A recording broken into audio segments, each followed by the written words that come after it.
حصہ نمبر 14۔ بین الاقوامی فضا بڑی تیزی سے منہ قدر ہو رہی تھی۔ جرمن اور اطالوی فاشزم دنیا کو دوسری جنگ عظیم کی طرف کھینچے لیے جا رہی تھی۔ اطالوی فاشزم نے پرامن ابیسینیا حبش پر حملہ کر دیا تھا۔ مجلس اقوام لیگ آف نیشن اطالیہ کو اس جارحانہ اقدام سے روکنے میں بالکل قاصر رہی تھی۔ ادھر جاپانی سامراج نے چین پر حملہ کر کے اس کے شمالی علاقوں کو ہڑپ لیا تھا اور چین میں جنگ جاری تھی۔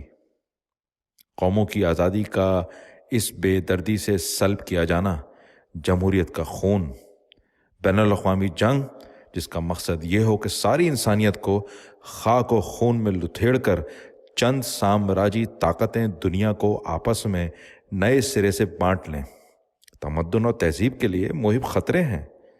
کوئی سمجھدار ادیب جسے اپنے فن اور نوع انسان سے لگاؤ ہے ان سے چشم پوشی نہیں کر سکتا۔ ہمارے نزدیک یہ ضروری تھا کہ وطن کے تمام ادیب اور آرٹسٹ نظریاتی اور سیاسی اختلاف کے بلا لحاظ قومی آزادی، جمہوریت، سامراج دشمنی اور بین الاقوامی امن کے طرفداروں کی صف میں کھڑے ہوں اور اپنی فنی قوت، ذہنی اور روحانی تاثر کی صلاحیت کو انسانی معاشرے کی ان بنیادوں کو محفوظ اور مضبوط کرنے کے لیے استعمال کریں جس پر تہذیب اور کلچر کا وہ گھرانہ قائم ہے جس کا ہر ایک ادیب اور فنکار خانہ زاد ہے۔ کانفرنس کا دفتری کام ہم الہ آباد سے کرتے رہے۔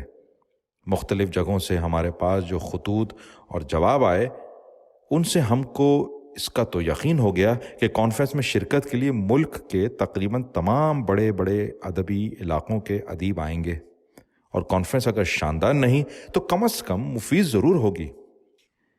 اگر ہمارے ملک کی مختلف زبانوں کے ادب پر تفصیلی رپورٹیں اور بحثیں نہ بھی ہوئیں تو کم از کم ان مختلف زبانوں کے ادب پر کسی قدر روشنی تو ضرور ہی پڑے گی، اور ترقی پسند ادیبوں کے لیے عام راہ تو ضرور متعین ہوگی۔ اور اگر کوئی بڑی اور مضبوط ادبی تنظیم نہیں تو ایک ایسا ڈھانچہ تو ضرور بن جائے گا جس کے ارد گرد آئندہ نئی ادبی عمارت کھڑی کی جا سکے گی۔ جب کانفرنس کے شروع ہونے کو 8-10 دن رہ گئے تو مرکزی دفتر یعنی میں 3-4 فائلوں سمیت الہ آباد سے لکھنؤ منتقل ہو گیا۔ اس وقت تک لکھنؤ میں ترقی پسند مصنفین کی کوئی مقامی شاخ نہیں تھی، اور کوئی مقامی لوگوں میں سوائے ہمارے ذاتی دوستوں یا رشتہ داروں یا 2-3 یونیورسٹی کے طلباء کے کوئی ہمارا مددگار تک نہیں تھا۔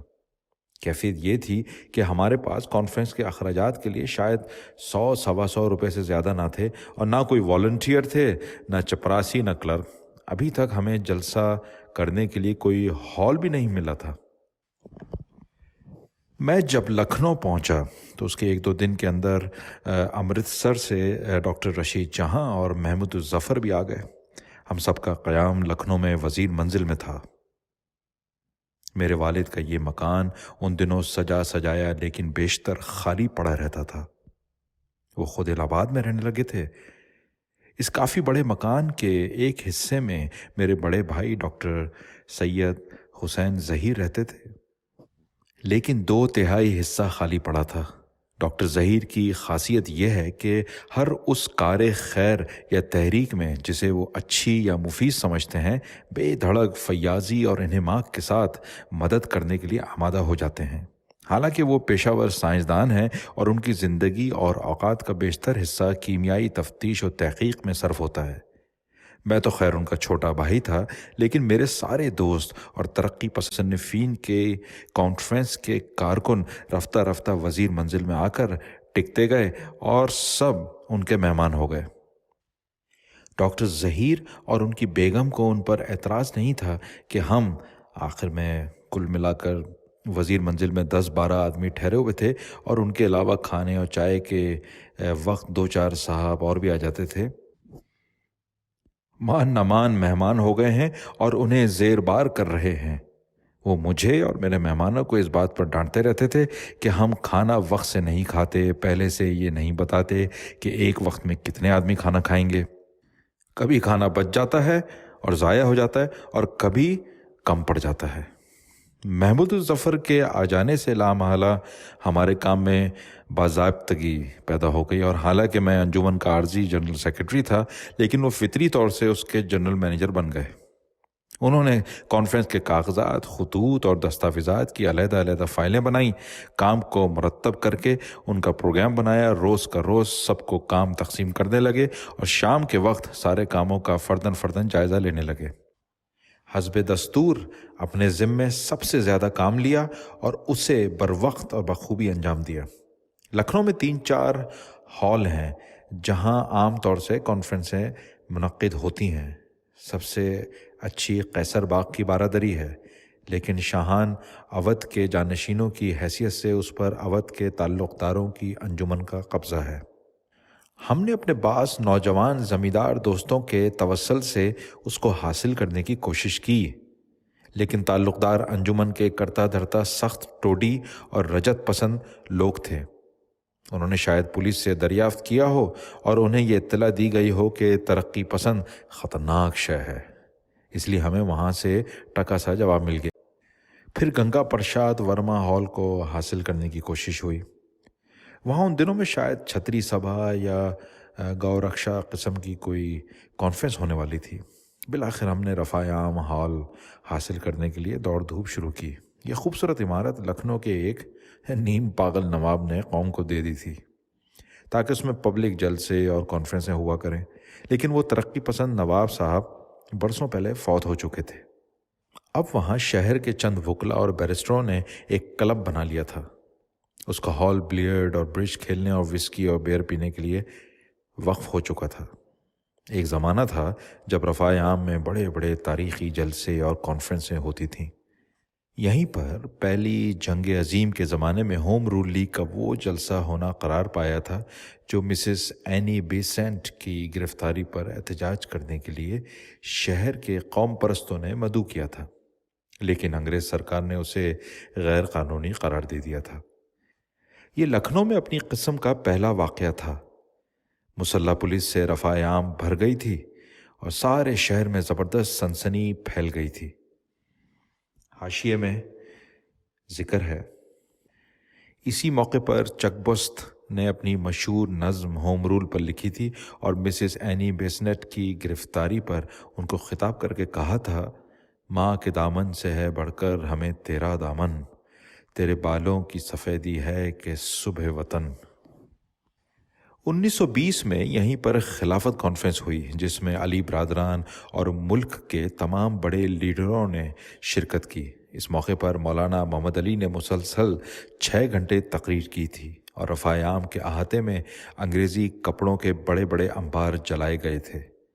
اس کے بعد یہیں پر نان کوآپریشن کی تحریک کے سلسلے میں کانگریسیوں اور خطیوں نے لبرل پارٹی کی کانفرنس میں ہنگامہ کر کے ہال پر قبضہ کر لیا تھا اور ان کے ہی پلیٹ فارم سے لبرلوں کے خلاف ریزولوشن پاس کروائے تھے۔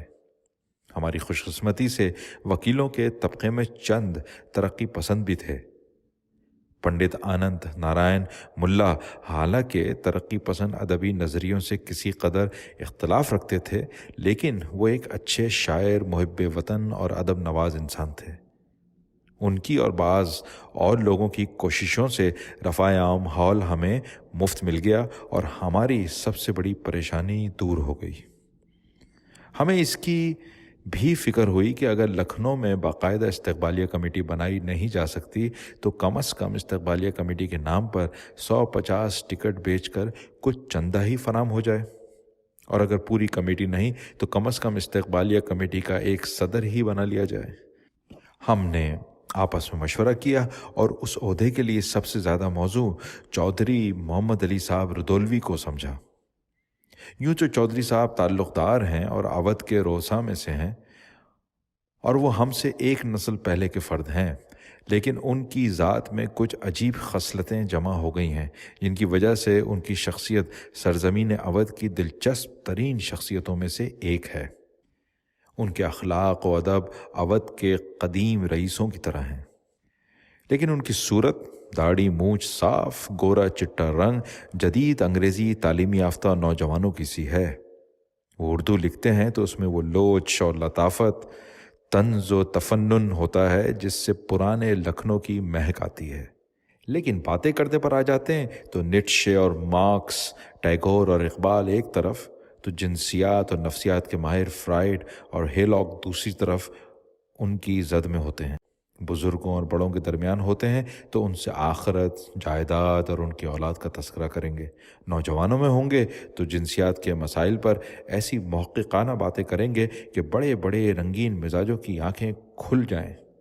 اگر کسی محفل میں خوبصورت عورتوں اور نوجوان لڑکیوں کا مجمع ہو تو وہ ان کے جھنڈ میں یوں پہنچ جاتے ہیں جیسے لوہا مقناطیس سے کھینچتا ہے، اور پل بھر میں اپنی اجنبیت کو کھو کر ان سے ایسی رازدارانہ باتیں کرنے لگتے ہیں جو صرف راجہ اندر اپنی پریوں سے کرتے ہوں گے۔